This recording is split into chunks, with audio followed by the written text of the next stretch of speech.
Hello everyone, welcome back to my channel. तो मैं आपके लिए लेकर आ गई हूँ BHDC 132 का क्वेश्चन पेपर, जो कि है जून 2022 सेशन का, और इसका नाम है मध्यकालीन हिंदी कविता। तो इसमें आपको पेपर को करने के लिए 3 घंटे दिए जाएंगे और मैक्सिमम मार्क्स कितने होने वाले हैं? 100 मार्क्स। और इसमें आपको नोट दिया गया है कि प्रथम प्रश्न अनिवार्य है, यानी कि पहला जो ज़रूरी है, मतलब आपको करना ही करना है, और बाकी जो शेष है उनमें से 4 करने हैं। ठीक है, तो आप ये क्वेश्चन पेपर पे देख लीजिएगा क्या मतलब दिया गया है। इस तरह से अगर दिया गया है तो आपको ये ज़रूरी है, और इसको इसलिए दिया गया है क्योंकि इसमें 100% व्याख्या है पहले वाले में, जो कि वो करनी ही करनी है आपको इसको देने के लिए। ठीक है, तो इसमें हम देख लेते हैं कि क्या क्या व्याख्या दी गई। इसमें से आपको एक ही करनी है। ठीक है, 3 दी है ना, तो इसमें से एक ही करनी है। ठीक है, तो चलिए हम पढ़ लेते हैं।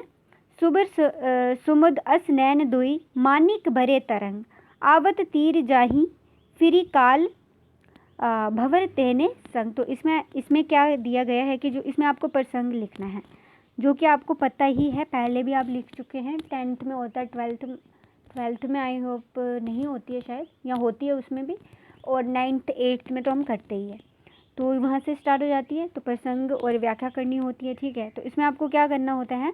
प्रसंग में लिखना होता है जहाँ से लिया गया होता है कविता, या जो भी चीज़ है वो कहाँ से ली गई है वो उसका नाम लिखना होता है, और कवि का नाम लिखना होता है, और उसमें क्या बताया गया है वो आपको लिखना होता है। ठीक है, तो इसमें आपको मैं बता देती हूँ, आप नोट कर दीजिए, लिख लीजिए आप। ठीक है, तो आपको ये याद रहेगा।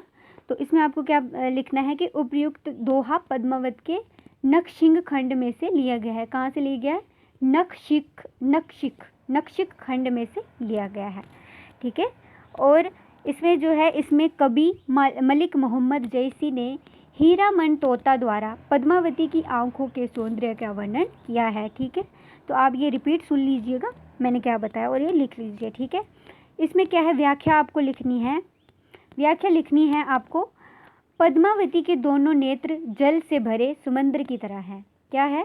जो पद्मावती है उनके दोनों नेत्र जो है समुद्र की तरह भरे हुए, मतलब नेत्र जो है जल से समुद्र की तरह भरे हुए हैं। ठीक है, जो आंसू हैं उसको समुद्र के साथ जोड़ दिया गया, ये उपमा दी गई है। ठीक है, तो ये उसके साथ उन्होंने जोड़ा है, सुंदर गाने के लिए उपमा का इस्तेमाल हुआ है। जिनकी लहरों में माणिक्य भरे हैं, मतलब उसमें क्या, माइनके जो माणिक होते हैं ना, माणिक पता होगा आपको, वो भरे हुए हैं उनकी लहरों में। और काली पुतलियाँ रूपी काल भंवर उन लहरों के साथ किनारे तक आते हैं और लौट जाते हैं। तो ये आपको लिखना है इसमें। और जो जयसी जी है ना, उन्होंने उपमा दी गई है, दोनों नेत्रों को मतलब समंदर से जोड़ लिया है, और जो काली पुतलियों को काल भंवर बताकर पद्मिनी के सौंदर्य में विराटता की व्यंजना की है। तो ये आपको इसमें लिखना है, खुद से आप बना के लिख सकते हो, जो मैंने बताया ये भी लिख सकते हो थोड़ा सा बड़ा करके। तो इतना ही आप लिखोगे तो आपको मार्क्स मिल जाएंगे। नेक्स्ट है हमारी क्या, ख वाला हमारे दिया गया है। इसमें से आपको करनी तो 3 ही है, तो अब मैं समझा देती हूँ आपको। तो इसमें क्या करना है, बुझत साम कोन तु गोरी। ठीक है, कहा रहित काकी है बेटी देखी नाही कुहु ब्रज गोरी। ठीक है, काहे को हम ब्रज तन आवती खेलती नहीं रही आपनी पोरी। तो सुनत रहीती सवननी नंद डोड़ा करत फिरत माखन दही चोरी।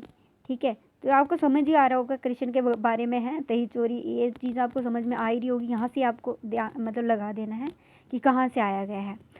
तुमरो कहा चोरी हम लोही, मतलब लेही, खेलन चलो संग मिली जोरी। ठीक है, तो यहाँ पे क्या दिया गया है, ये मतलब कहाँ से आई गई है, ये इसमें आप लिख सकते हो, प्रसंग में क्या लिख सकते हो आप कि सूर के कृष्ण, मतलब आपको समझ में आ रहा है ना कि कहाँ से लिया गया है ये। ठीक है, सूरदास का काव्य वहाँ से लिए गए हैं, इसमें याद रखना है आपको ये चीज़। जहाँ भी कृष्ण की बात होगी वो सूरदास से जुड़ी हुई होती है ज़्यादातर। ठीक है, तो ये आपको मतलब याद कर लेना है। तो अब देख लीजिए इसमें प्रसंग में क्या लिखेंगे आप, सूर के कृष्ण पूर्ण अवतार हैं एवं राधा उनकी शक्ति है। ठीक है, जो सूर्य के कृष्ण है वो पूर्ण अवतार है और राधा उनकी शक्ति है।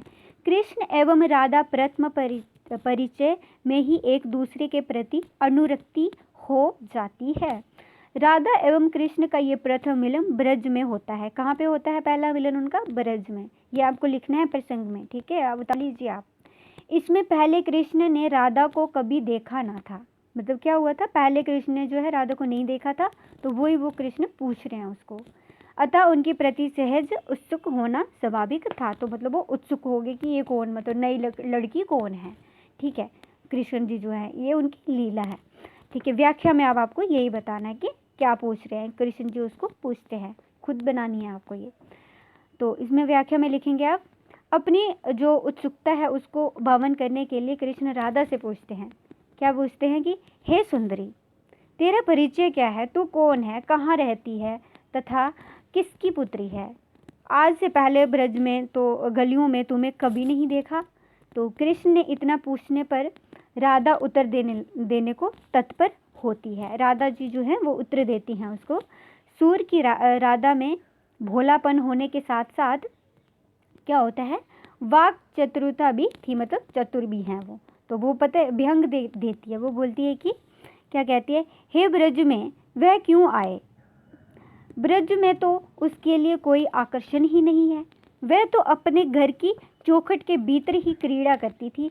परंतु एक बात वह अवश्य सुनती रहती थी कि ब्रज में नंद का पुत्र अत्यंत नटखट है। तो ये बताती है, व्यंग करके बोलती है कि उसको कोई शौक नहीं है यहाँ पे आने का, लेकिन उसने ये सुना है कि एक मतलब नंद का पुत्र है, वो बहुत ही नटखट है, तो इसीलिए वो यहाँ पे आती है। और जो माखन और दही की चोरी भी करता है, ठीक है, चोरी करता फिरता है, वो एक व्यंग देती है उनको, ठीक है। राधा का ये सीधा और निष्कपट उत्तर सुनकर कृष्ण राधा पर और रिझ जाते हैं, ठीक है। वह उसके सभी उल्हाने एवं व्यंग्य सहने को तत्पर हैं। चोर तो वो नहीं, पर राधा के कहने पर स्वयं चोर कहलाने को भी तैयार हो जाता है, ठीक है। तो ये चीज़ है इसमें, मतलब इसमें नटखट है, ये सब चीज़ें आपको ये लिखनी है दोनों का जो है, ठीक है। अब इसके थर्ड वाली क्या है, रहीमन निज संपत्ति बिना को न बिपती साए, बिनो पानी जो जलज को ना ही रवि सके बचाए, ठीक है। तो इसमें आपको क्या बताना है, इसमें प्रसंग में आप क्या लिख सकते हो, मतलब इसमें ये एक दोहा है, ये एक दोहा है, आपको पता है। और कहाँ से लिया गया है, रहीम का काव्य, वहाँ से लिया गया है। यही आपको इसमें लिखना होता है कि कहाँ से लिया गया है, नाम ये वगैरह आप प्रसंग पे लिख सकते हो, तो इसमें आपको मार्क्स मिल जाते हैं।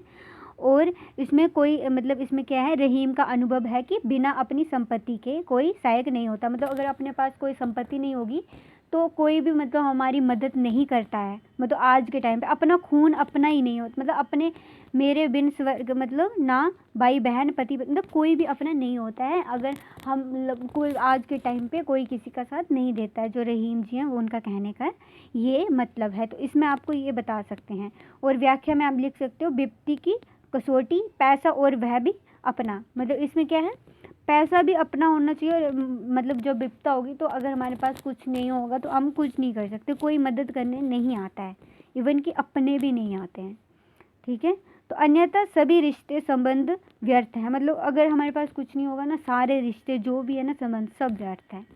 स्नेह, प्रेम, आत्मीयता सभी पैसे के बिना व्यर्थ है, ठीक है। ये इसमें बता रहे हैं, जैसे पानी के अभाव में कमल की रक्षा सूर्य भी नहीं कर सकते हैं, हवा, गर्मी, मिट्टी सब है, पर बिना पानी के वह मृत प्राय है। ये आपको इसमें लिखना है, बस इतना ही लिखना है। मैंने तीनों समझा दी हैं आपको, इसमें से आप कोई भी लिख सकते हो। आई होप आपको समझ में आई होगी कि मैंने क्या क्या मतलब इसमें बताया। और प्लीज़ आप पेपर को करने जा रहे हैं, आपका पेपर है, आप पहले 100% व्याख्या पे पूरा ध्यान दीजिए। इन सब मतलब ये आती ही आती है आपको, मतलब इम्पॉर्टेंट है। 20 हाँ कितने नंबर की है ये देख लेते हैं, हाँ 20 नंबर की होती है, बहुत इंपॉर्टेंट, आपको 20 नंबर मिल जाते हैं अगर आप पढ़ के जाओगे, ठीक है। और इम्पॉर्टेंट है, प्लीज़ कर लीजिएगा। चलिए नेक्स्ट क्वेश्चन हमारा क्या है, प्रश्न हमारा, भक्ति काव्य की प्रमुख विशेषताएं बताइए। तो इसमें भक्ति काव्य जो उसकी विशेषताएं आपको बतानी है, 20 नंबर का क्वेश्चन है। और ये आपको मोस्ट इम्पॉर्टेंट है, आता ही आता है, मतलब भक्ति से रिलेटेड ये क्वेश्चन आते ही हैं। 131 जो क्वेश्चन पेपर है, मतलब जो 131 है ना, उसमें भी आते हैं, तो इसमें भी आते हैं, दोनों सेम सेम है, उसमें भी ये आता ही आता है, पूछा जाता है। तो ये आपको ध्यान रखना है, अगर आप एक बार पढ़ लेंगे आपके दिमाग में आ जाएगा, ठीक है। खुद ही बनाना है आपको, लेकिन लिखना है। रीति काव्य का तात्पर्य स्पष्ट करते हुए रीति काव्य के प्रमुख वेदों पर प्रकाश डालिए। तो ये तीसरा प्रश्न है हमारा, रीति काव्य का तात्पर्य क्या है, रीति काव्य क्या होता है और उसका जो है प्रमुख वेद जो हैं वो आप प्रकाश डालने हैं। ठीक है, चलिए फोर्थ हमारा क्या है, जयसी के जीवन और रचना संसार का परिचय प्रस्तुत कीजिए। तो ये जो हमारे मतलब ये जो बुक है ना, इसमें हमें कवियों के बारे में बताया गया है।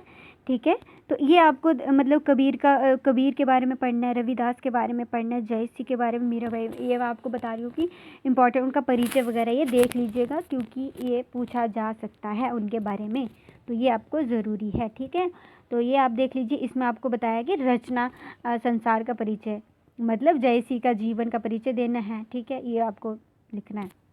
फिफ्थ है हमारा, मीराबाई की कविता की अभिव्यंजना शिल्प पर प्रकाश डालिए। तो इसमें क्या बताया है, जो मीराबाई है उनकी कविता की जो अभिव्यंजना है उसका आपको बताना है कि उन्होंने क्या अपनी उसमें लिखा है, ये आपको बताना है। सिक्स्थ हमारा क्या है, रहीम की काव्य भाषा तथा शैली की विशेषताएं बताएं।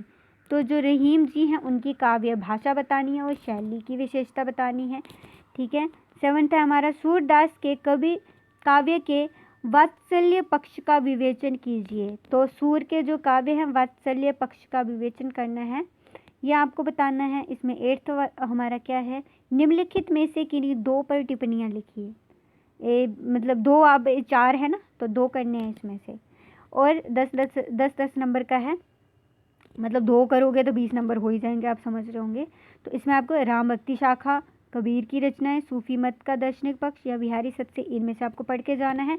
राम भक्ति, कृष्ण भक्ति शाखा, ये सब चीज़ें आपको पढ़ के जानी है। तो इसमें आपको राम भक्ति पूछा गया तो आपको राम भक्ति लिखना है।